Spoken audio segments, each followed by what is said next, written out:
शाकाहार पर मेरी श्रद्धा दिन पर दिन बढ़ती जा रही थी। हेनरी स्टीफन सॉल्ट की पुस्तक अ प्ली फॉर वेजिटेरियनिज्म पढ़ने के बाद आहार के विषय में पढ़ने की भूख तेज हो गई। जितनी पुस्तकें मिली खरीद कर पढ़ डाली। डॉक्टर एना किंग्सफोर्ड की the perfect way in diet नामक पुस्तक भी आकर्षक थी। इसके अतिरिक्त डॉक्टर एलिंसन के आरोग्य विषयक लेखों से भी अच्छी मदद मिली। वे दवा के बजाय केवल भोजन के हेर फेर से ही रोगी को ठीक करने की पद्धति का समर्थन करते थे। डॉक्टर एलिंसन स्वयं शाकाहारी थे और रोगियों के लिए केवल शाकाहार लेने की सलाह देते थे। इन सारी पुस्तकों को पढ़ने का परिणाम यह हुआ कि मेरे जीवन में भोजन के प्रयोगों ने महत्वपूर्ण स्थान ले लिया। मेरे आहार के बारे में एक मित्र की चिंता बराबर बनी रहती थी। उन्होंने प्रेमवश यह मान लिया कि मांसाहार न करने से मैं कमजोर हो जाऊंगा। इतना ही नहीं बल्कि भोंदू रह जाऊंगा। मांसाहार न करने से अंग्रेज समाज में हिल-मिल ना सकूंगा। अतः उन्होंने मेरे सुधार का एक अंतिम प्रयत्न किया। मुझे अपने साथ थिएटर चलने का न्योता दिया। वहां जाने के पहले हॉबर्न होटल में भोजन करना था। वह होटल मेरी नजरों में महल था। सैकड़ों के बीच हम दो मित्र एक मेज पर बैठे। मित्र ने जो पहली चीज मंगवाई वह सूप थी। मैं उलझन में पड़ गया। मित्र से क्या पूछता? बैरे को पास बुलाया। मित्र समझ गए। चिढ़कर मुझसे पूछा, क्या बात है? मैंने धीरे से संकोच सहित कहा, मैं जानना चाहता हूं कि इसमें मांस तो नहीं है। यह जंगलीपन इस होटल में नहीं चल सकता। यदि अब भी तुम्हें किचकिच करनी है तो तुम बाहर जाकर किसी छोटे मोटे होटल में खा लो और वहीं मेरी बाट जोहना। मुझे इस प्रस्ताव से प्रसन्नता हुई। उठकर दूसरे होटल की खोज में निकला। पास ही एक शाकाहारी भोजनालय था, पर उस समय वह बंद हो चुका था। समझ में नहीं आया कि अब क्या करूं। मैं भूखा रहा। हम लोगों के बीच यह अंतिम प्रेम युद्ध था। हम थिएटर गए। न हमारा संबंध टूटा, न कटुता आई। मुझे उनका भय दूर कर देना जरूरी मालूम हुआ। मैंने निश्चय किया कि जंगली नहीं रहूंगा, सभ्यों के तौर तरीके सीखूंगा। मैंने सभ्यता सीखने का अपनी सामर्थ्य से बाहर का और छिछला रास्ता पकड़ा। उच्च अंग्रेज समाज में फबने के विचार से मैंने आर्मी एंड नेवी स्टोर में कपड़े सिलवाए।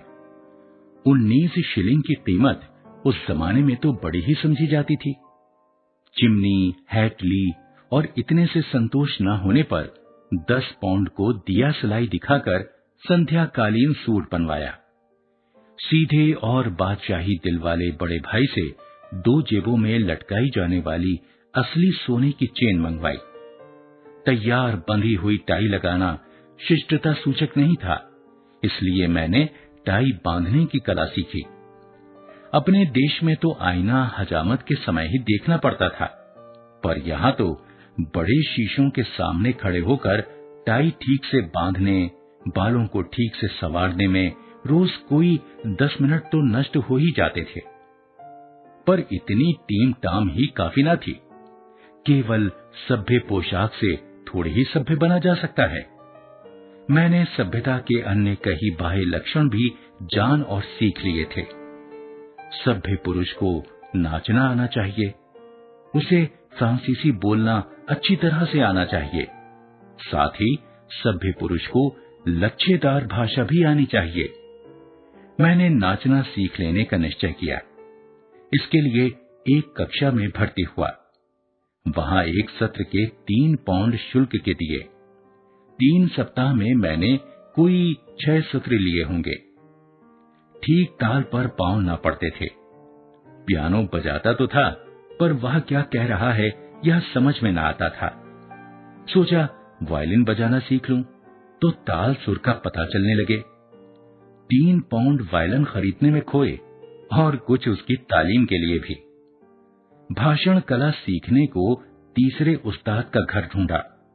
उन्हें भी एक गिन्नी की भेंट तो चढ़ानी ही पड़ी। डेविड चार्ल्स बेल द्वारा लिखित भाषण कला की प्रसिद्ध पुस्तक स्टैंडर्ड एलोक्यूशनिस्ट खरीदी और उसे पढ़ना शुरू किया। इन बेल साहब ने मेरे कान में घंटी बजाई। मैं जागा, मुझे इंग्लैंड में जिंदगी कहां बितानी है। लच्छेदार भाषण सीखकर क्या होगा?